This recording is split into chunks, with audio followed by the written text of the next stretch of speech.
How to create a Google Forms survey. Hey everyone, in this quick tutorial, I'll show you how to create a Google Form questionnaire with multiple questions and answers step by step. If this helps you out, make sure to like the video and subscribe for more quick Google Forms tutorials. First, open Google on your browser and search for Google Forms. Now, click on Google Forms and open the official site. Click on Blank Form to create a new Google form from scratch. Then add a title and description for your Google Form survey. Start by adding your first question. Choose the question type, like multiple choice, and enter your answer options.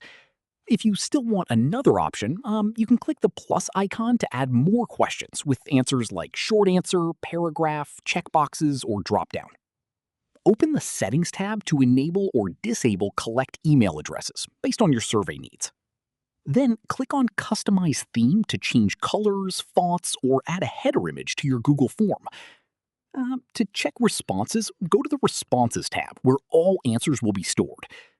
Finally, click on Send and copy the link to share your Google Forms survey easily. And that's it. That's how you can create a Google Forms questionnaire or survey step by step.